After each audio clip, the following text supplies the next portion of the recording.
د سپیڅلي خدای تعالی په نامه سلام، وخت مو په خیر. عزتمند لیدونکو، د 12 بجو خبري ټولګې ته ښه راغلاست. په پیل کې د څو مهمو خبرونو سرټکي.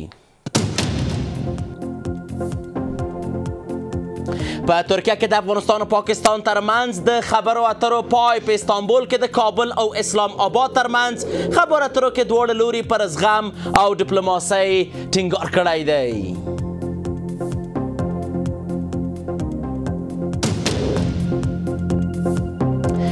که زغم مو وازمایل شي سخت غبرګون به وښایو. کورنیو چارو وزیر وایي افغانان د جګړې په ډګر کې آزمایل شوي او افغانان د سولې غوښتونکي دي.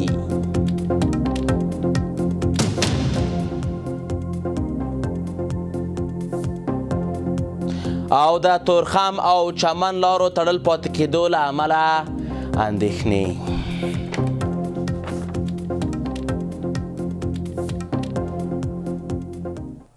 بشپړ خبرونه، زه یوسف خان یم.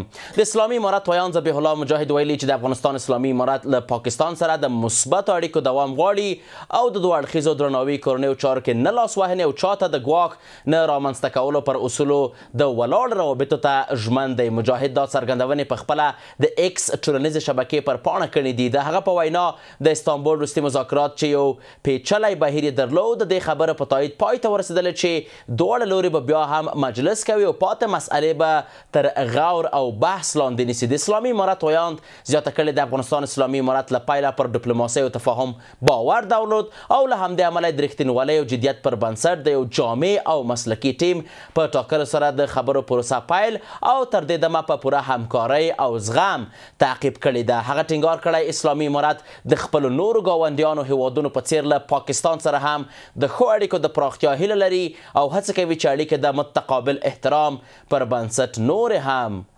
پیاوړي کړي.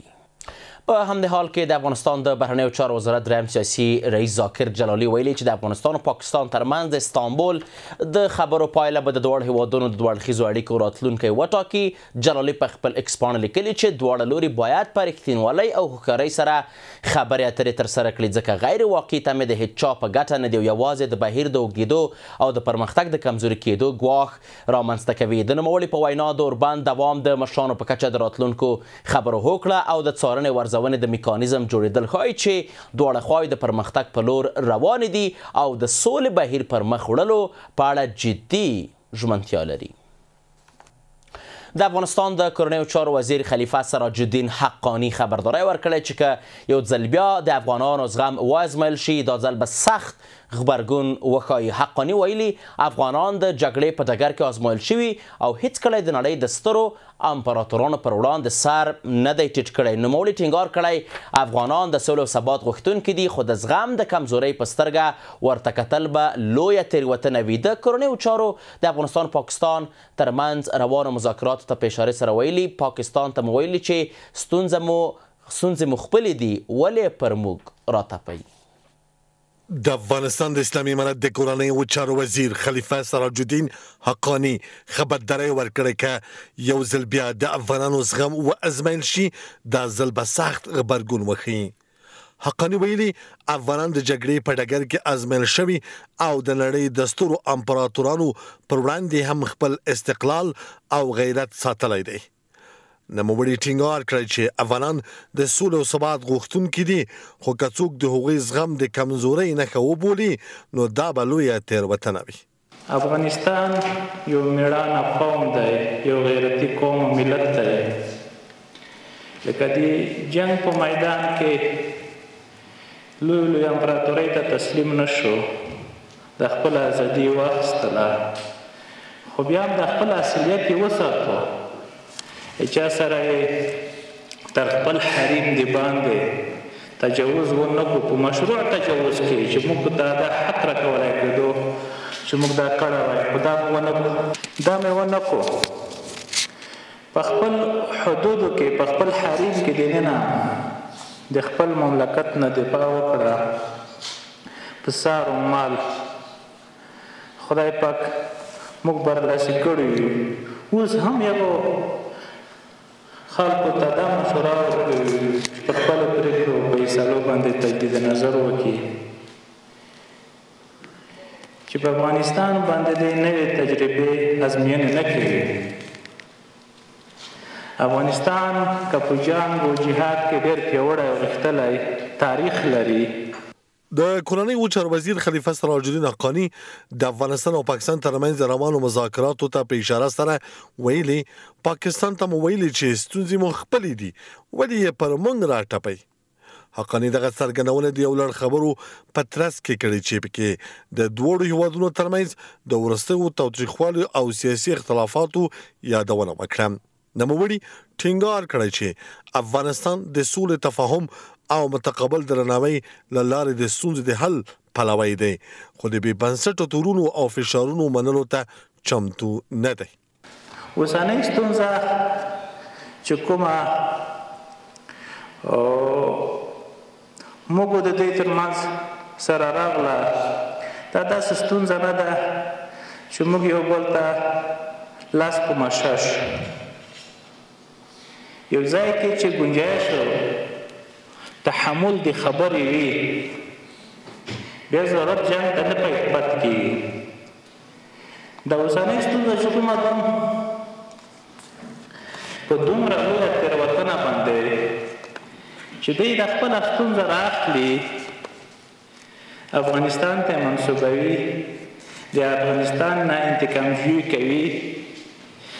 زه وایم چې دا ډېره لویه تېروتنه ده.